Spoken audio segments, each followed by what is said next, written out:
Less than is very interesting. In fact, inequalities are pretty interesting because it's sort of an alliteration.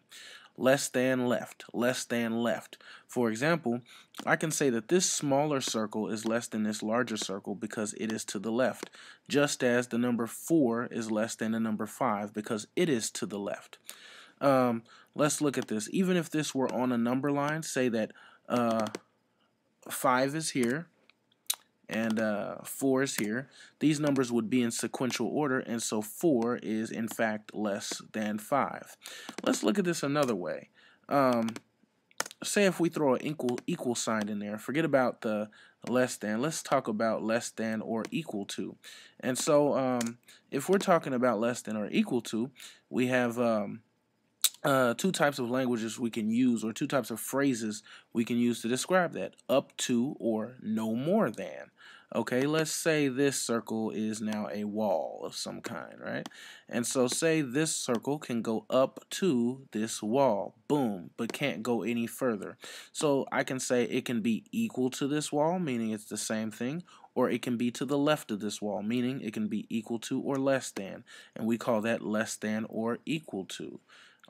And so let's talk about the greater than symbol now. Now, I like to memorize greater than by to the right. And so if something is greater than something else, it will be to the right of that thing. Let's say, for example, let's use numbers again. Let's use the numbers 7 and 8. And so I have no numbers here. I have nothing on my number line here. However, I'm going to assume that 7 is here.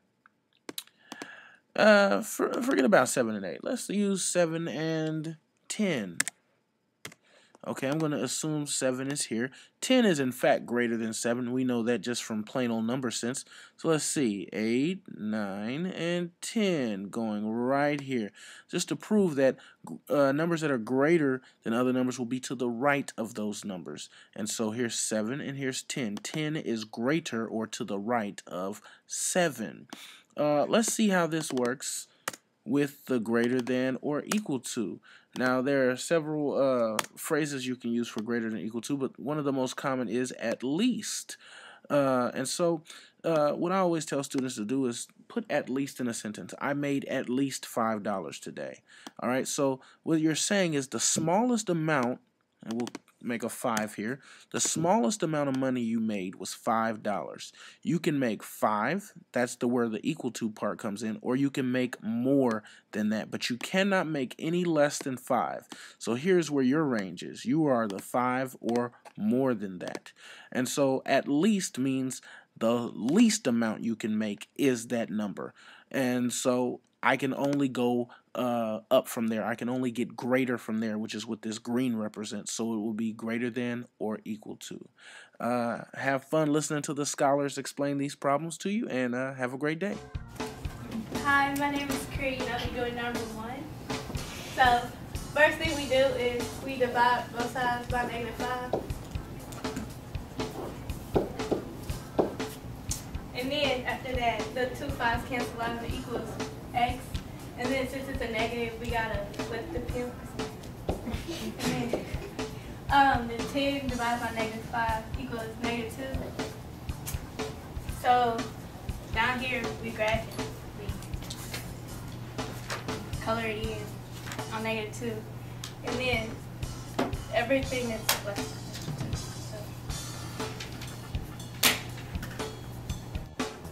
Hi, my name is Courtney, and I'm going to show you how to solve this problem.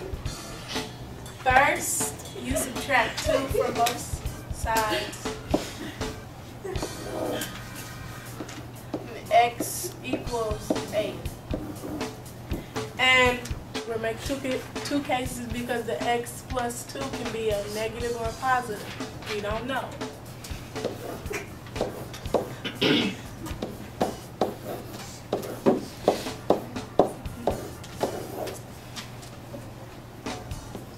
Subtract 2 from both sides,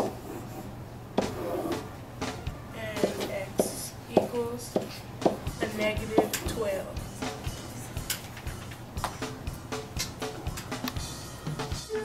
Hi, I'm Kiana. I'm going to show you how to solve this problem. There are 2 cases because 2x plus 6 could be positive or negative, so 2x plus 6 is greater than 3. And 2x plus 6 is less than negative 3. Subtract 6 on both sides. 2x is less than negative 9. Divide by 2 on both sides. X is less than negative 9 over 2. And on this side, you subtract 6 from both sides. 2x is greater than. Divide by 2 on both sides. X is greater than negative 3 over 2. Negative 9 over 2 is the same as 4. Negative 4.5 and negative 3 over 2 is the same as negative 1.5. So I'm going to grab negative 1.5 right here. And everything greater than negative 1.5. And negative 4.5. Everything less than